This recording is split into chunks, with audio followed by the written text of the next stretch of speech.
Hello दोस्तों, स्वागत है आप सभी को माँ सरस्वती के पावन कथा में। आज हम सुनेंगे माँ सरस्वती की एक पावन कथा, जिसको सुनने से घर में शक्ति और बुद्धि की प्राप्ति होता है।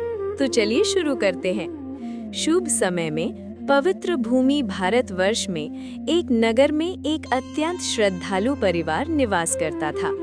उस परिवार में एक निर्धन ब्राह्मण रहता था, जिसकी सबसे बड़ी पूंजी थी माँ सरस्वती में अटूट श्रद्धा।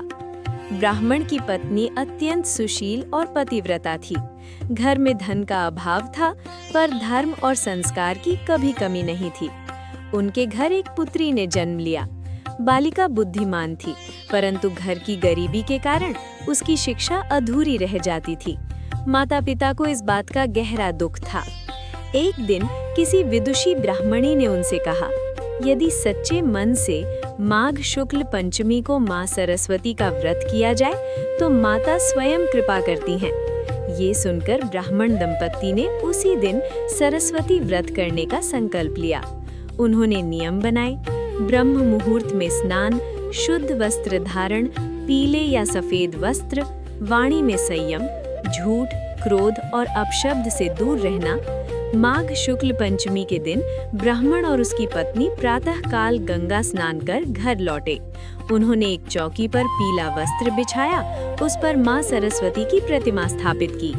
माँ को सफेद पुष्प, अक्षत, पीले फल और खीर का भोग अर्पित किया।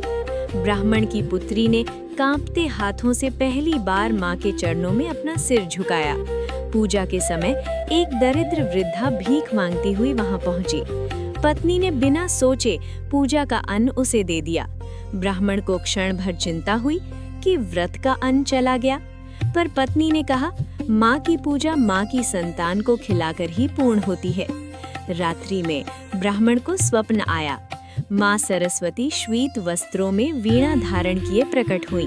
माँ ने कहा, तुमने व्रत किया, पर उससे बड़ा कार्य किया, करुणा। ज्ञान वहाँ टिकता है जहाँ अहंकार नहीं होता। अगले दिन से ब्राह्मण की पुत्री की बुद्धि अद्भुत रूप से प्रखर होने लगी। वो जो एक बार सुनती उसे भूलती नहीं। कुछ ही वर्षों में वो शास्त्रों की विदुषी बनी। राजा ने स्वयं उसे सम्मानित किया। गरीबी दूर हुई, पर विनम्रता बनी रही। इस कथा से ये शिक्षा मिलती है कि सरस्वती व्रत केवल विद्या के लिए नहीं, विवेक और विनय के लिए है। जो वाणी को शुद्ध रखता है, माँ उसी के हृदय में वास करती हैं।